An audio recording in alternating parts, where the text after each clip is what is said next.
Hey guys, it's Goosebumps Completionist. Today I'm bringing you my very first Shivers book review, and it's book number 24, The Ghosts of Devil's Marsh. Now, this book is actually the first Shivers book I've actually read in completion. I tried reading one book as a buddy read a while ago, but I DNF'd it because I just couldn't get into it. And after reading this book, I might revisit that book specifically and try to finish it or reread it because I was surprised by how well I enjoyed myself with this book. So, yeah, this was actually recommended to me by a good friend Spongy444. Me and him chat all the time. He said that this was easily his favorite Shivers book, and I've heard from a couple of people there are a handful of Shivers books within this run of 36 books that are kind of popular. And it's shocking to me because at the same time, I also hear that Shivers is one of the worst knockoff series as a whole, which is shocking to me. And I didn't have that high expectations to go into it this time around, but I was splendidly surprised with this book. Now, I need to give my backstory on Shivers, just so you know, full context. I did not read this series as a kid. I've mentioned in the past, I did read Goosebumps mainly, and I watched Are You Afraid of the Dark whenever I saw it on television. But when it came to knockoffs or things like Goosebumps that were coming out in the 90s, specifically, that's why you can call them knockoffs, I mainly read like Choose Your Own Nightmare, Spine Tinglers, and Dead Time stories. So I never dabbled into this series. And after getting to know more observations about this series called Shivers here, written by M.D. Spencer, I have learned a lot about it. Mainly, these books were found in like Kmart's or dollar stores back in the day. It was quite synonymous even back then to call this like the poster child of the knockoffs. And learning more recent revelations and stuff, this series was actually ghost written. So MD Spencer is not a one-man author here. There's a bunch of different writers contributing to this pen name, kind of like Spine Tinglers or stuff like Ghosts of Fear Street that you would find in knockoffs back in the day. So go figure. However, I will say that despite its bad reputation, this book did it for me. Now, some people might look at Shivers and scoff at it, and trust me, I haven't read enough to really gauge whether this series is good or not, but from my experience with most knockoffs from the 90s, and the reason why we call them knockoffs is because they were coming out while Goosebumps was in its prime. It's different today when you see these quote-unquote knockoffs, which are more better termed as throwbacks, trying to capture nostalgia for people who loved kids' horror back in the 90s. But it's still kind of, they're kind of similar, but these knockoffs generally have a bad reputation, especially Shivers. And you can find pockets of hidden gems in these series every once in a while. And this is definitely a hidden gem if I've ever found one. Quite possibly top 5 contender best knockoff book, period. Not quite the best one that I found, or even top 2 potential, but possibly in that number 5 slot. Who knows? So yeah, if you haven't checked out this book before, this gets a recommend for me for you to go check out. With that being said, let's get into the plot overview of the book without giving too much away. So the story starts off with this, I think, 11 or 12-year-old girl named Sammy, and her mother, who is basically raising her by herself because Sammy's father passed away when she was just a baby, is leaving for France for her work for 2 months in the summertime, and Sammy's basically being sent to her aunt and uncle's house out in Florida in this place called Bart's Island. And Bart's Island is kind of an isolated beach town community. It's full of like local shops like ice cream stores and local restaurants, and then you have, fishermen catching crabs and stuff like that. And this is a mild culture shock to Sammy, but Sammy's also excited in a way to get to know her Aunt Sylvie specifically because her Aunt Sylvie is her dad's brother. And since she never felt close to her dad because he died when she was an infant, she thinks it's kind of cool to connect with that side of the family that she's been estranged from for basically most of her life. So when she arrives at Bart's Island, she's welcomed by her aunt and uncle, and she's taken back to their home. And there's essentially a shock awaiting there for her. Her aunt and uncle have 4 boys. I think the oldest is named Alan, who's like 15. And then there's a boy named Adam, who's around her age. Then there's a kid named Andy, who is about 5 or 6 years younger than them. And then there's a baby named Alfie. And her first interaction with the boys closer to her age, Adam and Andy, is not the best one. She kind of has to share a room divided by a blanket, and then she overhears these boys arguing over toys, and she steps in, and the boys immediately tried to haze her and, make fun of her for being a girl, and, try to mess around with her because obviously they don't know each other, and they think that they can get around on her with humor. And we see this kind of divulge really early on in the story where, Sammy, she's trying to find some enjoyment around town. She goes out with her cousins to the beach part of town where the ice cream store is at. They get some ice cream one day, and they decide to go on the beach and play around. And Andy and Adam decide to prank her by throwing her into the ocean. And this gets her all wet. She gets pretty much weighed down by the water, and she tries to get out. She's embarrassed. She tries running away, and she gets sand in her eye in doing so. She has to stop to mess around with her eye.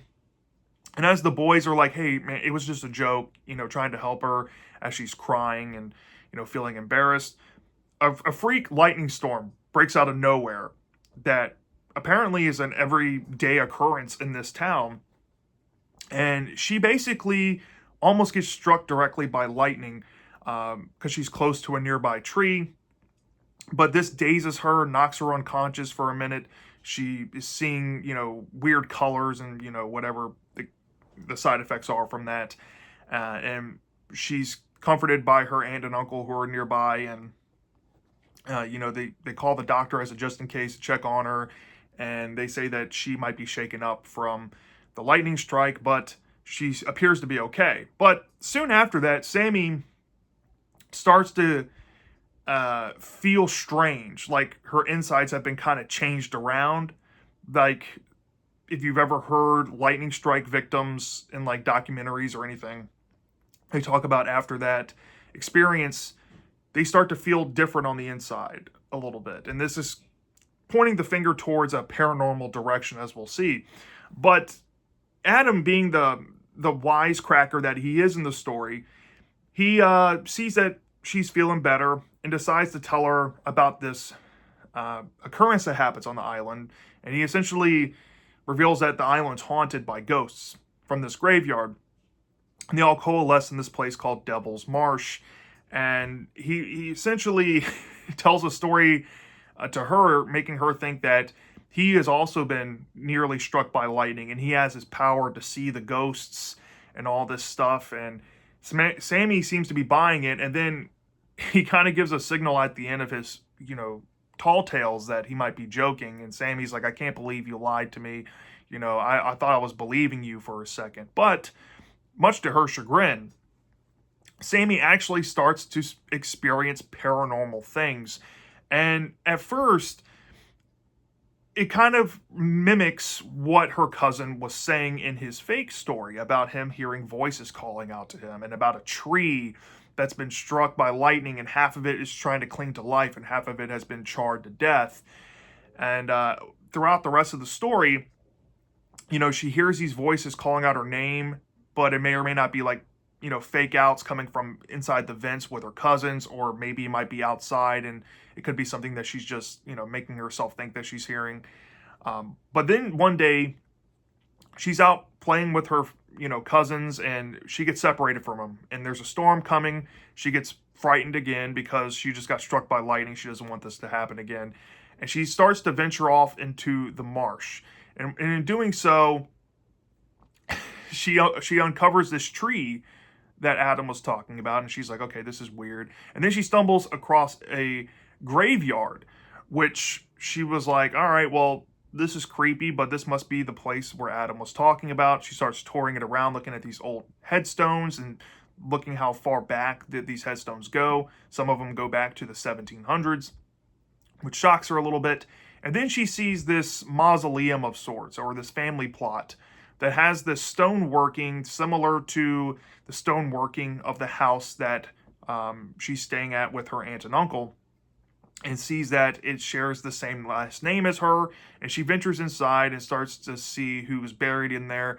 And while inside, she finds a broken angel on the grave of one of the stones, and when she touches it, it breaks apart. And then she finds a heart with a crack in it, and she's mesmerized by it, and she takes it and tries to hang on to it as a keepsake, I guess. And then she overhears some strange phenomenon going on, and she bolts out of there. And then she gets caught up in the storm, and she kind of she keeps stumbling around, and she finds this shack with this psychic woman in it, and she also sells like crab legs and stuff like that. And when she meets this woman, the woman says, "Don't come near me. You've been marked with evil. There's something wrong with you." And Sammy doesn't know what to think of this. Like, all this stuff is happening all at once. And then she gets caught up again in the storm, and she has a narrow encounter with, let's say, a creature, and her aunt and uncle end up saving her out of the storm. She leaves her bike there, and she heads home. Now, when she takes this heart with her home, she has this really strange dream, which involves a snake kind of hissing at her and saying that the snake's going to get revenge. And she's having this vivid dream of being inside the marsh, and there's a fire, or there's like a crying baby or something like that. And this may or may not play until the later portions of the story. And when she wakes up, she realizes that the snake kind of resembled a pet snake that I didn't cover yet. But the boys, they capture animals and they keep them as pets. There's a snake called Rosie, and she looks like the same species, but the snake is like talking to her, and it's really weird. And Sammy doesn't know whether she should tell the full story to her cousins or not, because maybe they would just use it against her. But unfortunately for her, she comes across, a situation later on in the marsh again when her and her cousins are out venturing out with an alligator, where she thinks the alligator is like talking to her, and she's like, do I tell them and ask for help, or do I not? And eventually she comes to that point where she asks Adam and Andy for help. And Adam, since he's like a wisecracker, he's at first messing around with her, but then he realizes that there might be a grain of truth to what she's saying, and maybe they could help. And this coalesces near the climax of the story. But before the climax can happen, Sammy has a heart-to-heart with her Aunt Sylvie, who sees that she's been going through a lot of things and seeing that she's not having as much fun as she should be having. And Aunt Sylvie drops a huge bombshell that involves the tragic passing of her father, and this completely recontextualizes some things that's been going on. I kind of glanced over another event, but she thinks that she sees fire out in the middle of the marsh one night, and she tries to wake up her Aunt Sylvie and uncle to look at it, but the fire randomly disappears. And this is the event that gets her cousins to help her, but that's beyond the point. Aunt Sylvie reveals what happened to her father and another ancestor known as Nana. And the backstory of that involves this woman named Nana. She had a long life of loss and depression, and she had this attachment through many members of her family throughout her life that unexpectedly had to leave her. And her Aunt Sylvie and Sammy's father were pretty much the last two they had left. And there's something about her relationship with Sammy's father that might be playing a role into what's going on here. So after learning this, Sammy kind of realizes the extent of what needs to happen. And she and her cousins realize that maybe this psychic woman from earlier might be able to help give the right solution for this. And they go and visit the woman. She gives them specific instructions of what to do. And the kids go back to the graveyard where this phenomenon started with Sammy to put an end to it. And it may or may not succeed. And I don't want to go any further from this point, but we do find out some resolution, maybe some heartwarming things in the climax about what's been going on. And it may or may not resolve themselves. And then we get an update about the events very briefly and what's going to happen moving forward in the story. But that, in a nutshell, is what you're going to expect out of the Ghosts of Devil's Marsh. Now, here's the thing. Knowing that this series is ghost written, I'm assuming that different books across the spectrum are going to have differing quality. As a matter of fact, the book that I tried to read before this, which is, I think, Beware of the Bog Girl, is very similar in setup to this book. And I'm wondering if Shivers recycles a bunch of the same ideas every once in a while. It seems like it.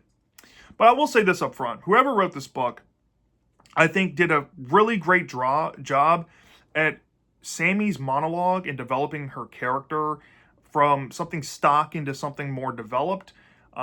We dive deep into her family life and how she feels about her meeting her cousins. The monologue in this book is very rich with her character, and all the experiences that she goes through is surprisingly detailed for something I thought wouldn't be detailed. So that was really nice. I think Sammy was a well-written character. The side characters, even in the story, especially Adam, he was like refreshing, because while he was a jerk for most of the book, and then he kind of turns around and becomes nicer, he was like a likable jerk character, and his energy and how he fed off of Sammy was very unique, and I've never really read that in a book before. So yeah, whoever wrote this book, I think you made Adam a very compelling side character.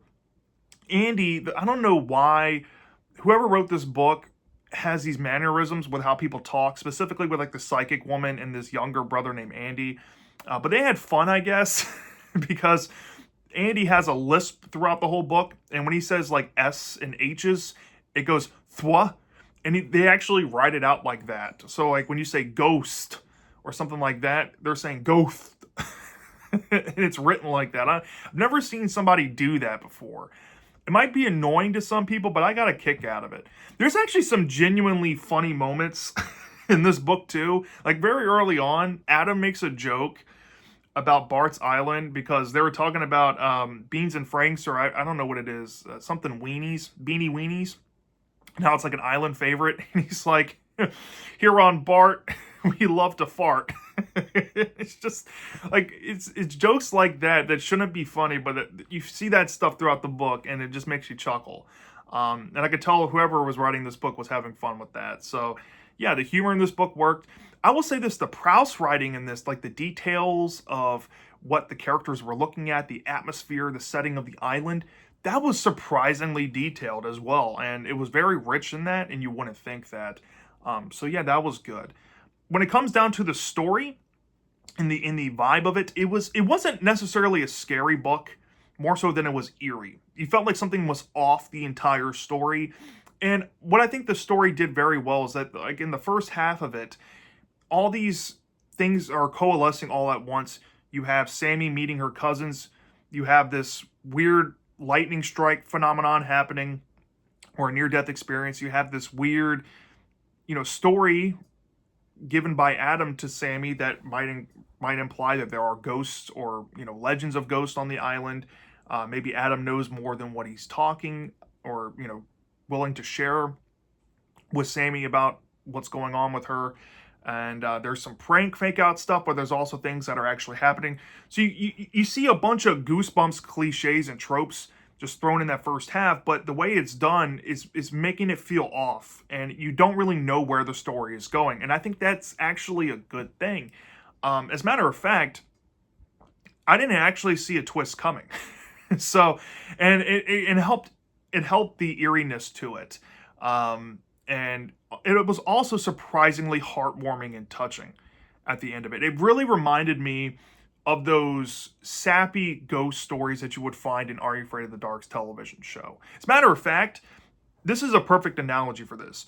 If you took your average emotional ghost story from Are You Afraid of the Dark and you blended it with a Goosebumps book, that's what you get here. And I think if you're a fan of those two things, you'll see the best of both worlds here. And yeah, I was not expecting how creepy the villain of the story could be, who is a ghost to be, put. And it is kind of chilling what this ghost is trying to do to to Sammy. And yeah, I mean, it's not the scariest thing ever, but it is chilling, and it does what it needs to do well. I've heard many things about Shivers being edgelordy and stuff like that. I can kind of see it with the book I tried to read before this one, but this one was actually rather tame, and it wasn't too far at all. It was very on brand with most kids' horror things, and it worked the way it needed to work. I was shocked by that. Honestly, the only thing I have a real negative with is in terms of the book here is one aspect to it that I think after reading this book and I looked at other people's opinions on, I'm glad I'm not the only one that sees this as an issue. But in the first half, these events are kind of random, right? And you don't really know what to think of them because there's so much being thrown at the sink. But by the end, it actually cleans it all up, surprisingly, especially with the lightning scene. The lightning scene is probably the most random thing about the book, and here's why it's a negative. While it is kind of answered of what the lightning represents and who might have been responsible for causing this to happen to Sammy, I really don't think that the book spent enough emphasis on that phenomenon itself and diving into if this is a near-death experience thing caused by lightning. It needed a bit more explanation, and I felt like maybe the writer, because I did mention in the plot overview that there is, like, after lightning strike phenomenon going on with people throughout history that claim they have, like, psychic abilities or maybe medium abilities, or they have a near-death experience and now they're haunted by some spirits or something. That is, you can go find that on the internet or whatever, read a book about it. You'll see that stuff, that phenomenon. But I don't feel like the book spent enough time on the phenomenon itself to kind of make that angle compelling. And it just, like I said, it comes off a bit random, and you don't really think much of it until the ending where the writer's like, oh yeah, I got to tie this back to this event to make this event make sense of why this stuff happened. I think that is a negative. It could have been a bit neater in that first half and maybe throughout the whole book involving that concept. But other than that, I had a blast reading this book. It was an emotional roller coaster. It was eerie. It creeped me out at times. It was a cool ghost story idea played straight, minus the first half being a little bit random. It was a straightforward by the end story. It does what it needs to do. It's not revolutionary in the ideas it does have, but there are some fun angles, like, the broken angel and the heart being the symbol of, the tragedy that happened in the past, and seeing that symmetry and that message and that theme of, getting over grief and loss and finding closure in those things is very prevalent here. And Sammy, as a character, has a distinct arc. When she arrives on the island, she doesn't think that she needs to spend much thought on where she comes from, but by the end of it, she's glad that she knows where she comes from now. And I think that's a pretty well told story for what it is. So from a 0 to 5 star basis, honestly, I'd probably give this book about a 4.8 out of 5 stars. And I'm shocked by the quality of this. Believe me, y'all. But I would go out of my way to say that, yeah, this is one of the better kids' horror knockoffs or Goosebumps knockoffs that I've read. Probably top 5 contender by the time I read them all at some point. I don't know. But this one was surprising, to say the least. So yeah, that's my thoughts on the Ghosts of Devil's Marsh. Let me know down in the comment section if you've read this book before. Do you love this? Do you hate this? I'm dying to know. And I'll see you next time.